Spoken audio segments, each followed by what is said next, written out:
So, fellow fans of Clash of Clans, if you guys have been watching my update videos this week, you are as excited as I am for the update to drop, and it's dropping right about now. Super exciting to see that this update will be live very, very soon, if not already by the time you're watching this video. And it has so much cool stuff in it, including a couple of little Easter eggs that even the developer build creators were not allowed to take a look at or discuss. So that is exciting for everybody. That's why I am also pumped to get the update in my hands as soon as possible. So what we're going to do today is review everything that is in this update and talk about my personal 3 best and 3 worst things that are coming to the summer 2020 Clash of Clans update, which is the second update this year of apparently a planned 4 updates. So that's super exciting. Also, just the idea that there are 4 updates, probably 2 more coming. And I will tell you that I have a little tiny smidgen of information about the monster update later on this year. And oh man, it is going to blow your minds. It blew my mind, and I just know a little bit about it. But okay, yes. Now, I wanted to do the usual segue smoothly into the whole creator code thing. But okay, today I want to make a special point. And that is that, yes, the creator code is here, but it's not just for Galadon, it's for many, many different creators, okay? So if for some reason you don't want to use code Galadon when you go to settings, more settings, scroll to the bottom and type in a name, be sure that there are many other fantastic creators that are streamers, website builders, YouTubers as well, that deserve their name typed in there also. Just remember, it's better to type in somebody's name, anybody's name that works, than nothing at all. Then it's just throwing away free money that a multi-billion-dollar company is willing to give away. And if you're a creator like me, you give a bunch of it back to the community, and there are many other creators that do that as well, plus I give to charity. So it's the right thing to do for everybody, okay? It is an altruistic move. Okay, now let's talk about the update and the major stuff that is coming, and let's review everything on the list. We're going to go over some of these quickly, so remember, go back to the sneak peek videos if you want to see the full breakdown, like for instance, the level 19 cannon and the level 13 wizard tower. So yes, some additional firepower for defense on ground, a little tiny bit on air, but is it going to be enough? I have a feeling, and we'll get to this a little bit later, that ground attacking is going to be even stronger, and offense in general is gaining strength. And is it going to be too strong? Well, let's see, because here are the new unit troop levels: archers, baby dragons, golems, lava hounds, and then all of the siege machines: wall wrecker, battle blimp, and stone slammer. Okay, fine, that's 3. They all get an additional level as well. And man, okay, that is a big boost for offense in a lot of different ways. Then you take the new lightning spell levels and the rework to the lightning. Then you throw in the clone spell level, and of course, level 75 heroes. Are you kidding me right now? Now, of course, that one is strong on offense and defense, but more so on offense because it can be used strategically. You can use spells in conjunction with your heroes on offense, and of course, you get a new level to the abilities: the Barbarian King's Iron Fist and the Archer Queen's Royal Cloak. Now, of course, they're also increasing the rewards for players who may have been away from the game. That loot card is going to accumulate for a full 90 days now and have an absolutely massive capacity. Then you've got the bonuses that you receive for upgrading to a new town hall. And no, those are not retroactive. If you already went to a new town hall, you're not going to get to have that bonus, which is kind of a bummer.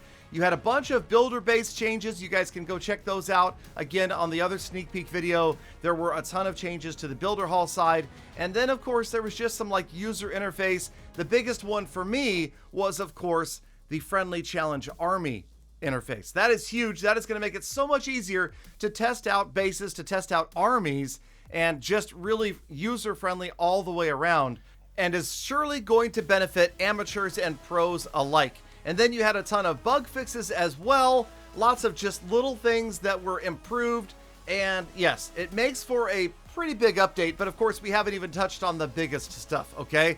So yes, 2 new super troops, and also we've received information recently about the idea that A, you could possibly see more than 1 super troop active at a time, and 2, the idea that there are going to be many, many more super troops. In fact, I would not be surprised if eventually we saw a super troop version of every troop in the game. Okay, now let's go ahead and move on over to my top 3 best and worst features of the update. And the reason I do that now is because number 1 by far is, of course, the Headhunter. We haven't talked about the Headhunter yet. It is an actual new troop, which is even more exciting because, yes, I have heard some players say that they think the whole super troop concept is less than ideal. For whatever reason, maybe it's because you can only have a super troop for a week at a time and then you've got a 1-week cooldown. Maybe it's because it's not permanent, at least not permanently active, although super troops are not going to be removed from the game or cycled out in any way. I see where it is frustrating. For instance, the super wall breaker definitely helps me out a lot, and I can see that pro players will be saving their cycles of the super troops that they feel are the strongest for competitions, for tournaments, for the World Championship qualifiers, things like that. So I don't know, it does kind of put a weird wrench into the whole competitive scene, but I guess at the same time it does increase the variety of attacks that players can use. So yes, number 1, my favorite thing by far coming to this update is, of course, the Headhunter. Now, here's the funny thing. My number 1 favorite thing is part of many players' least favorite, and this is the worst thing about the update, and that is offense too overpowered right now? Is it too strong? And I've spoken to some pro players who truly believe that it is going to be way too easy to get 3 stars at Max Town Hall 13 after this update, once you have everything you need maxed. So is that going to be a possibility? You know, will we see a lot of the Headhunters in defensive CCs, and will it make a difference? I personally think that the Headhunter is overpowered right now in that the slow ability of the poison effect is way too strong. It reduces attack by such a high percentage that it almost seems impossible. It's way more potent than a poison spell, and I feel like it's likely that that is going to be nerfed because although, yes, you can use it on defense, you counteract that defensive CC with a poison spell and maybe a rage on offense, and you're fine. But on offense, just a couple of Headhunters are going to get in there and take out the Archer Queen, the Barb King, and the Royal Champion. Remember, they do not target or go after the Grand Warden because they see it as a statue rather than a hero, but that's just a technicality. If you watched any of the videos, and I mean from anybody, me, Itsu, Carbonfin, anybody else that has put out videos talking about the Headhunter, then you'll know it's crazy strong, right? It's going to be so good and maybe too good. So at the same time, it is the best thing coming to this update and could be part of the worst if offense is simply too strong. But that's, you know, that's not necessarily my opinion. I like it when offense is strong. I don't mind losing if I get to win more. Okay, so my number 2 favorite thing coming to this update is, of course, the friendly challenge armies. I think that is going to be huge, saving a bunch of time and just so much more convenient. And then number 3, well, I went with level 75 heroes, but it may have something to do with the fact that I have 100 books of heroes and hammers and resources for days, for weeks, for literally years. Actually, I'm ready for Town Hall 14.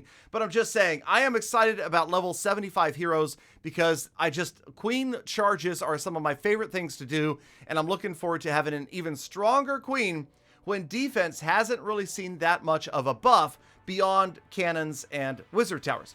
So there's my list of the 3 best things coming to this update: Headhunter, friendly challenge armies, and level 75 heroes. But what are the 3 worst? Okay, so we touched on number 3 of the 3 worst, and that is the fact that offense may become too strong. And even though, like I said, I like a strong offense, maybe we do need to consider the fact that if at competitive play it becomes too easy, that is definitely going to take some of the fun out of playing at the World Championship level and casting and viewing it. For viewers, for spectators, it's just not going to be as exciting if almost every single attack is a 3-star. Now, what are the other 2? And this is maybe kind of strange, and maybe I'm nitpicking a little bit, but okay. My number 2 is, why does the Headhunter throw a card? A poison card.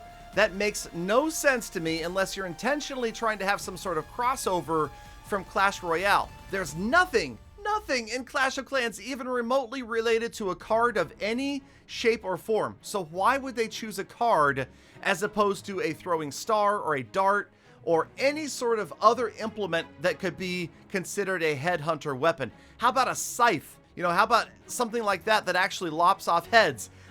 Honestly, I know I'm nitpicking. I am a little bit disappointed in it being a card. I can think of at least a half a dozen other better ideas than a card, but that's just me, and I don't understand the reasoning of the card. And yes, again, it's nitpicking. Going back to number 1, worst thing about the update, and this is nitpicking too, but I know that many of you agree with me because I've seen the comments in my videos, and that is that they called the Super Witch's summoned skeleton Big Boy.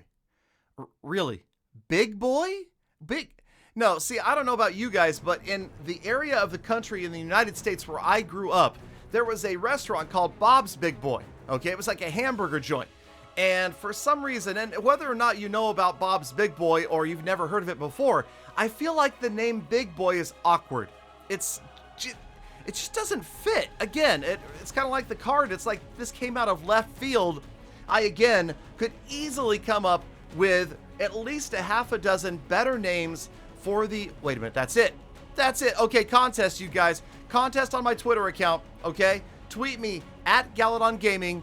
Tweet me with rename Big Boy, the hashtag rename Big Boy, and give me your name, okay? I need to hear the best name idea for the summoned skeleton that the Super Witch summons, and the person that tweets me with the best idea, I will shoot them a $25 Amazon, Google Play, or iTunes gift card. All right? In the meantime, let's get ready for this update. Overall, I give it a 9 out of 10. Super excited. Cannot wait to play it. I know that you guys are excited as well. Thank you for sticking around all the way to the end of the episode. That means you are the true hashtag GalaFam, and I love, think about, appreciate every single one of you every single day. So stay inside, wash your hands, be kind to other people, animals, and planet. I'll see you back here again tomorrow or later on tonight for a full gem to max full attacks.